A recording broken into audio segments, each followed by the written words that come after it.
Hotel Ferrovia, Calalzo di Cadore. È qui la festa? No, quest'anno no. Questo agosto tira brutta aria per i ministri in vacanza sulle Dolomiti. Rimbalzano fin qui gli echi della manovra. Si fa sentire persino qui il malcontento per la casta. Qualche urlo dalle auto in corsa, qualche striscione sulla recinzione dell'albergo. Ciò non toglie però che almeno per un paio di giorni questo lembo di Veneto torni a trasformarsi nella piccola capitale estiva della politica. Umberto Bossi arriva solo nella notte. Roberto Calderoli trascorre giornate in famiglia. Giulio Tremonti c'è, anche se si fa vedere poco, dentro la sala ristorante dove si pranza e si discute. Tanti i temi sul tavolo e sul piatto anche argomenti indigesti, primo fra tutti il malessere che agita la pancia leghista e che suggerirebbe spinte autonome, ma l'alleanza di centrodestra, assicurano i big, non è in discussione. Vedo che alla fine troviamo sempre la via giusta, insomma, una via possibile che ci fa andare avanti.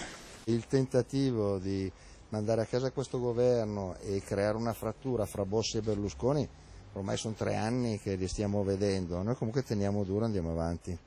Il comizio annullato per paura dei fischi, gli autonomisti che rilanciano le loro rivendicazioni, la provincia di Belluno che si sente in lutto. Siamo in terra di Lega e allora tocca al comandante rassicurare le truppe. Il punto debole della manovra riguarda gli enti locali, però anche lì col federalismo fiscale che si può anticipare, quindi gli dai la possibilità di salvare i bilanci delle varie province. Scegliamoli noi è il grido di battaglia che riecheggia da qui, ma la strategia dei colonnelli è chiara, zittirlo.